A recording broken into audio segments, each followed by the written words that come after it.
In Brussels, where he marched against Chinese steel dumping, former comedian and leader of the anti-establishment five-star movement, Beppe Grillo, has launched an assault against the Italian government in Rome. It's a battle he says he'll soon win. We spoke to him about Europe, populism and the media. Beppe Grillo, our meeting takes place at a time that, without undue exaggeration, can be labelled historic.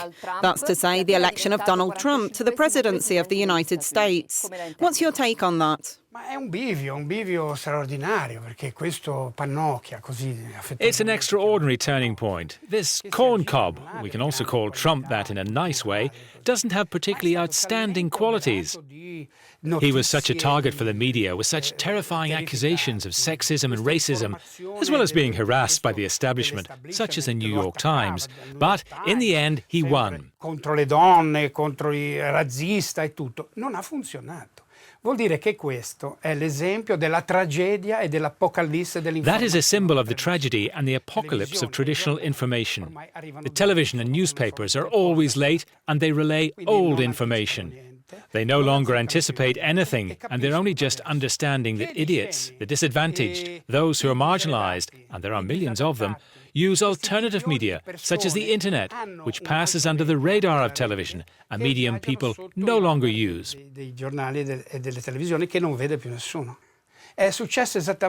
With Trump, exactly the same thing has happened as with my five-star movement, which was born of the internet. The media were taken aback and asked us where we were before.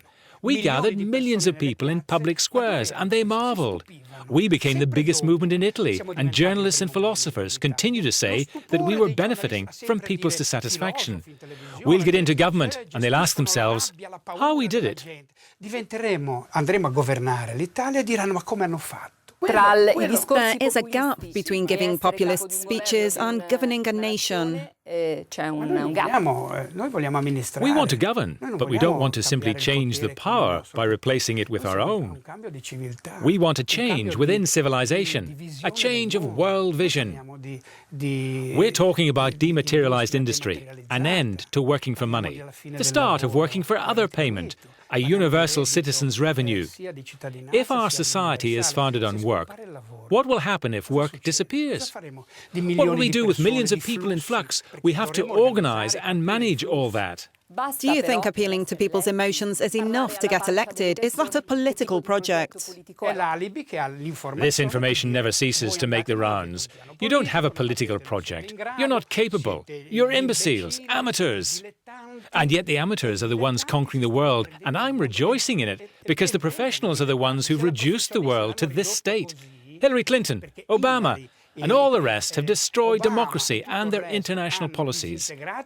If that's the case, it signifies that the experts, economists and intellectuals, have completely misunderstood everything, especially if the situation is the way it is. If the EU is what we have today, it means the European dream has evaporated. Brexit and Trump are signs of a huge change. If we manage to understand it, we'll also get to face it.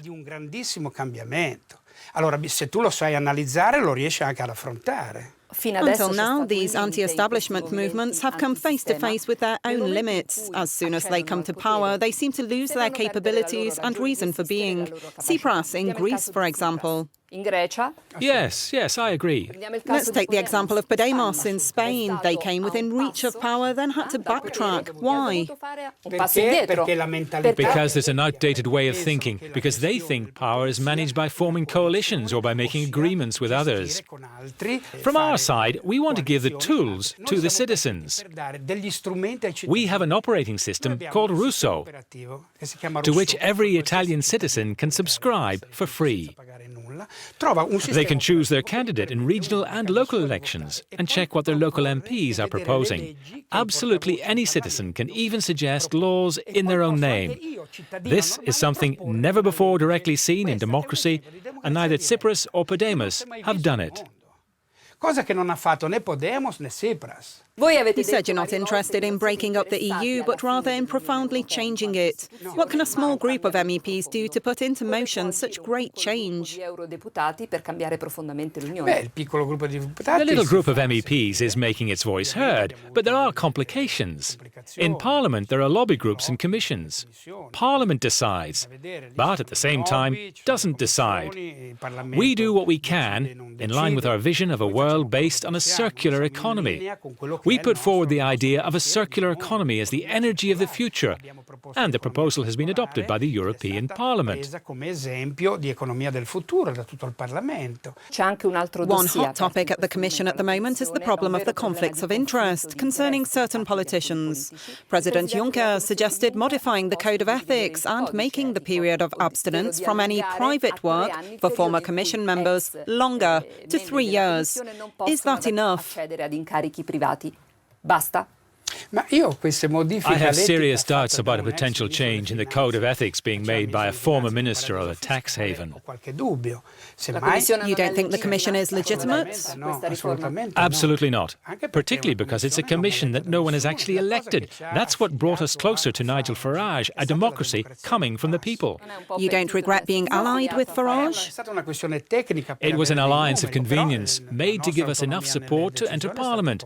We've always maintained this idea of total autonomy in decision-making, but we united over the common idea of a different Europe, a mosaic of autonomies and sovereignties. I'm not against Europe, but I am against the single currency.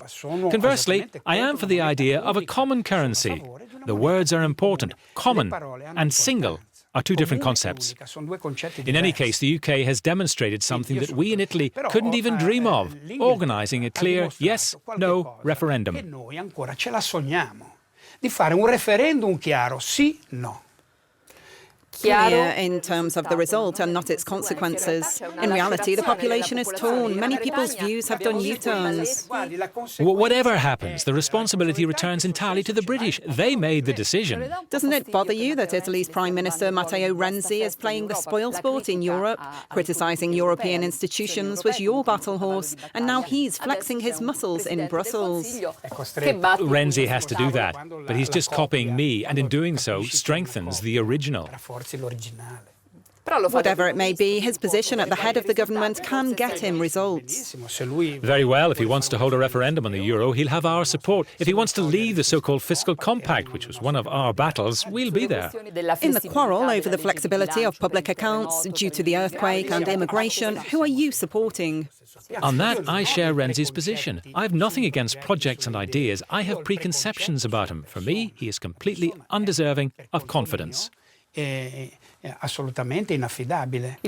Renzi's negotiating power will also depend on the outcome of the constitutional referendum in December. We'll see whether he sinks or swims. It's already lost for him. If he doesn't win, will you ask for early elections? Whatever happens, we want elections because the government as it stands is not legitimate, and as a consequence, neither are we. From this point onwards, the government moves forward simply by approving laws based on how urgent they are. 90% of laws are approved using this method. What good, then, will it do to reform the Senate to make the process quicker? Can you see yourself at the head of the Italian government? No, I was never in the race, never.